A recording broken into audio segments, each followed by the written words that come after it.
Hello, Gemini. Welcome to the Plaid Sheep Oracle. For this round of readings, I am pulling a song from my big playlist. And the song that came up for you as inspiration for this reading is Adele's Set Fire to the Rain. And Gemini, I think you have been through something.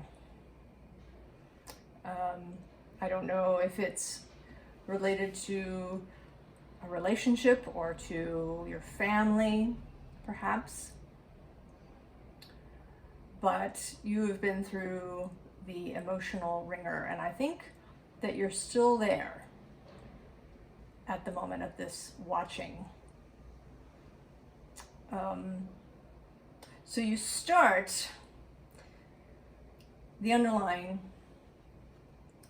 is this figure who today seems very defensive. And I think you feel this way. I think you've been through this and you are on guard.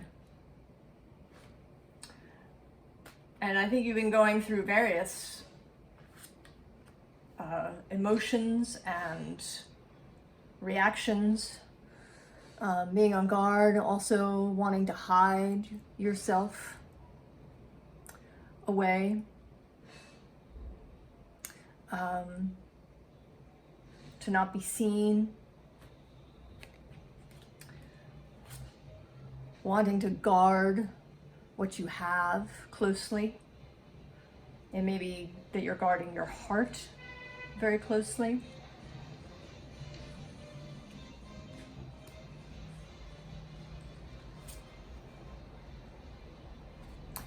You may feel as if there's a great weight on you, or that the walls are closing in, that there's a sense of claustrophobia in your life.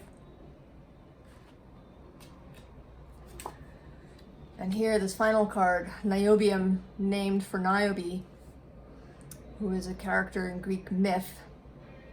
And the exact story I don't think is relevant. What is relevant is that she was filled with such grief.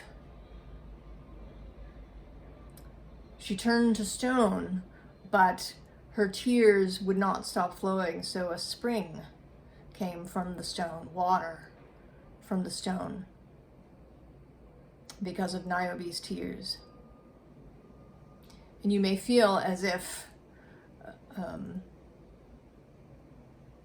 that your tears are drowning you.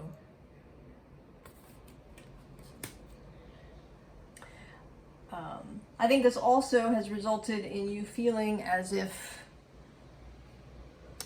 maybe time has stopped.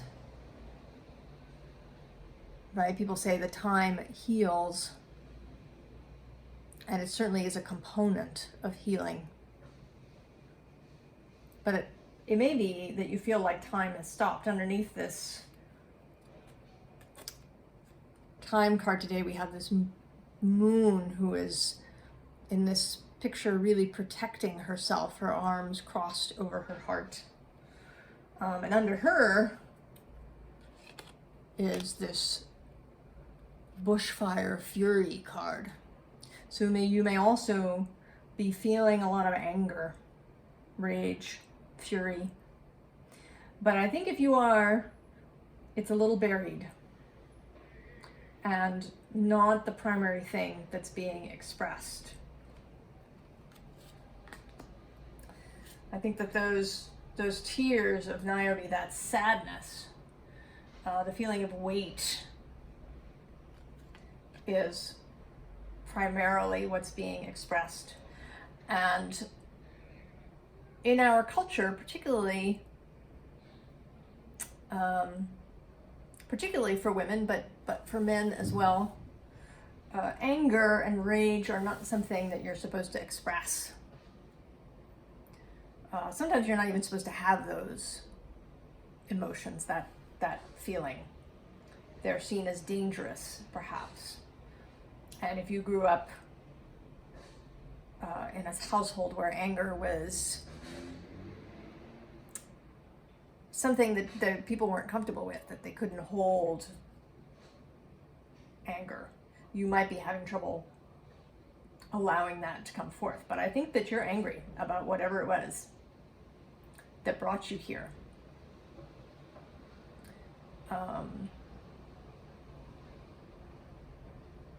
There is a sense of injustice too that I feel, that you may be feeling.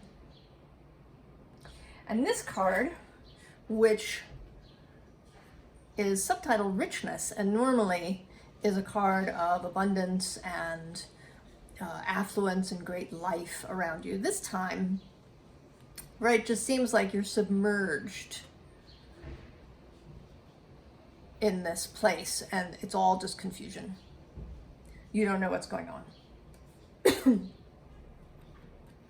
So many things. You don't know where to go or what to do or how to get out of this state.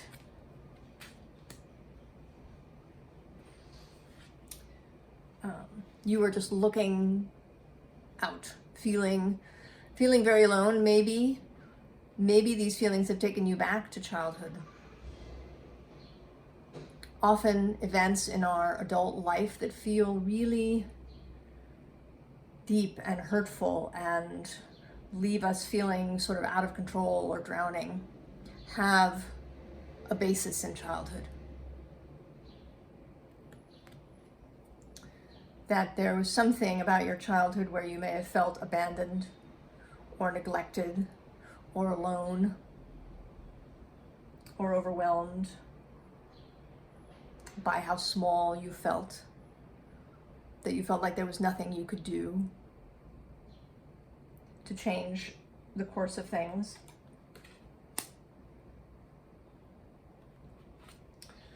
That you just wanted, right, that your sort of safest place was to be solitary.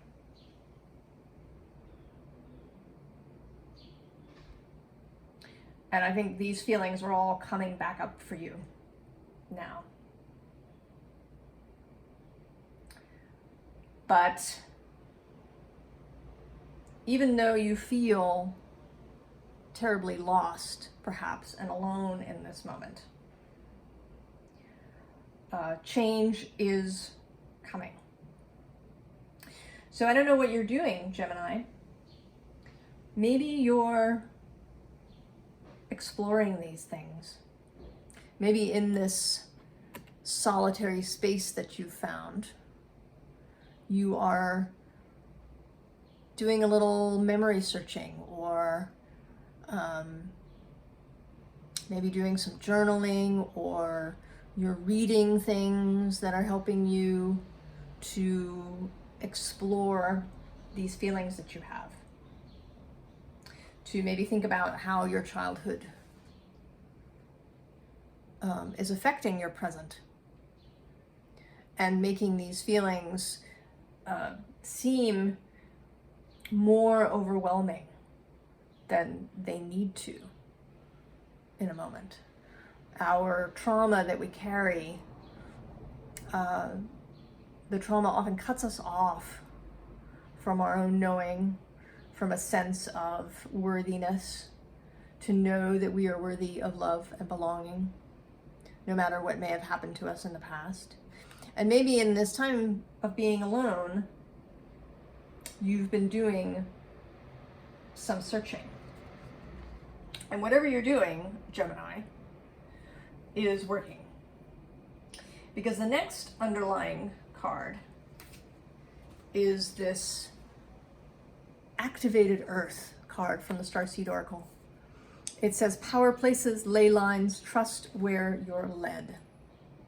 But I am particularly drawn right to this portal aspect of the card. That there's this way through, and on the other side there's light.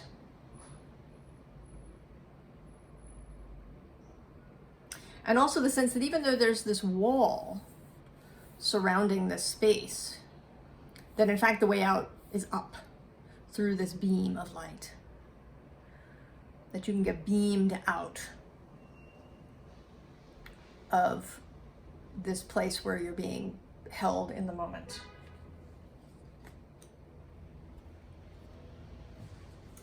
Under that, again, 2 more cards, this time underneath. All paths lead home, and this labyrinth that she's walking, which is a meditative exercise. So I think this is another sign that you are doing this work. And this deep cellular healing card.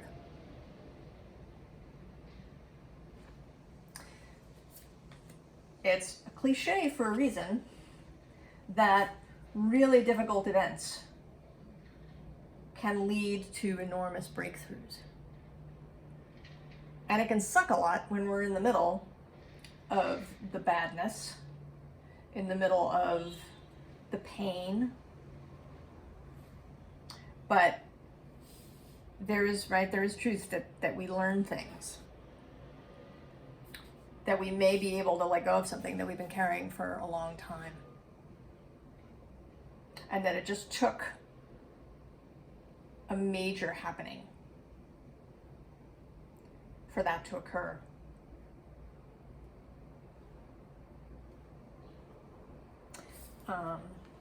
The next 2 cards are kind of more of this sense of working. The first card is Double Mission, which says Lightworker, Star Seed, serve the world by being you.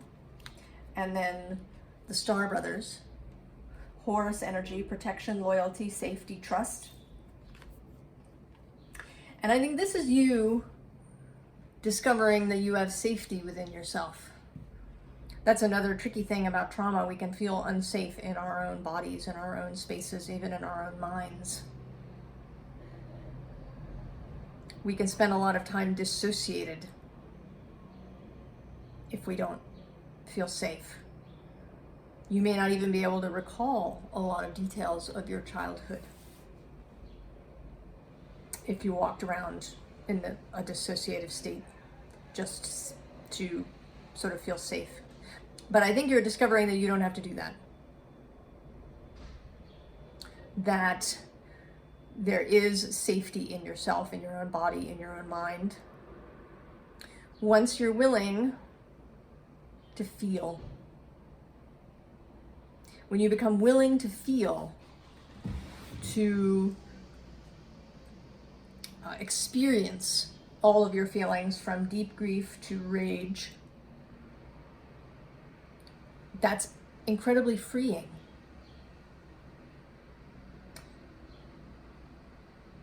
You can see that you can train, right, your body to understand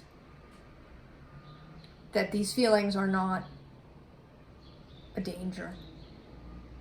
That you can feel really sad or furious and that you're still safe, though you may not have felt that way as a child. So I think that you're finding your way to this space of personal safety and sovereignty in yourself. Maybe you're doing some somatic work, learning to feel your body, helping your body understand that emotions are not a threat. And we have then the Four of Swords, the space of rest, resting, most particularly resting the mind. And you, Gemini, you are the mind sign.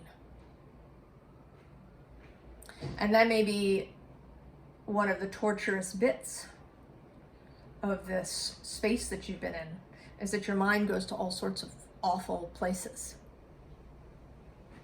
That you may catastrophize, or you may, torture yourself with thoughts.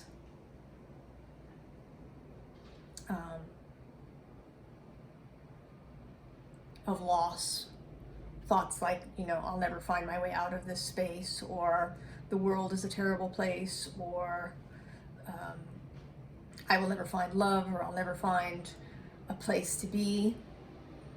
If this event has happened in your family, not a romantic partner, but your family of origin, that can be especially destabilizing because it's where you've been, right? It's where you came from. It was home. And if you've had to walk away from it, you may feel especially lost or solitary, like an orphan. And that can lead to all sorts of thoughts about unworthiness or any of these things. And resting the mind, taking time to do whatever practices, and it may be meditation, but it may not. It may be doing some creative activity. It may be walking a labyrinth. It may be doing a craft or going hiking in nature. It may be running or other kinds of exercise that can take you into a peaceful place where your mind can rest. Because if you can rest your mind, you can reset it and have a new thought instead of rerunning the same tape, the same recording that you've had for most of your life. You can begin to have a new thought. You're not going to change everything overnight. If you've heard of Byron Katie, you may know that she sort of went through a breakdown and had this moment where she woke up the next morning and suddenly didn't believe her thoughts. And it seems like, right, like an instant thing, but then it took her many years after that to sort of integrate what this meant for her. So it wasn't really an instantaneous process. So there may be many aces of swords that happen as you go. But it's totally possible that these sufferings, these terrible experiences, these hardships that we've been through can lead to wisdom. And you can come to a place where joy is the teacher, where suffering is not a prerequisite to gaining more wisdom. And I think that's totally possible, first because the Nine of Cups is the underlying on this last deck. And she just looks very relaxed. She's in her garden. She's got her glass of something, her very favorite beverage. There's this music playing in the background. The music of wisdom, of source, of your own wider being.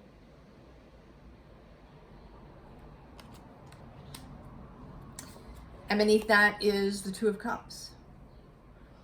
And that may be new love, new family, or just a state of union within yourself that you come to. Knowing your own capacity.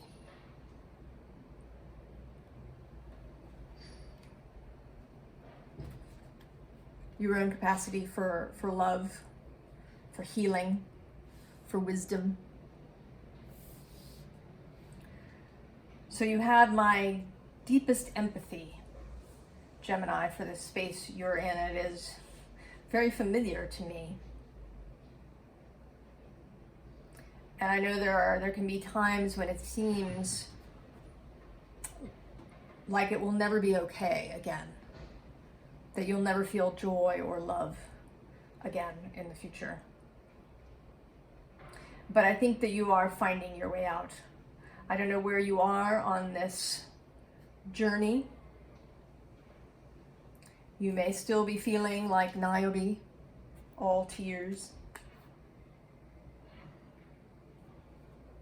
Or you may be you may be seeing the first glimmers of the way out. Of the fact that you can see everything around you with fresh eyes. I think that's really what this card is about. It isn't that you get beamed somewhere else, really. It's that you see things in a new way, more clearly, right? You see the beneficence of where you are. Where everything was gray and washed out and joyless. You can see suddenly that it's not like that, like taking off a pair of virtual reality glasses and seeing what's really there. So I wish you all of the very best, Gemini, and I hope that if you are still in this deep place, that this has been helpful to you in knowing that the work that you can do, that you are doing, is going to lead you to a much more beautiful place where you feel sovereign and safe in yourself. So I'll see you next time. So long.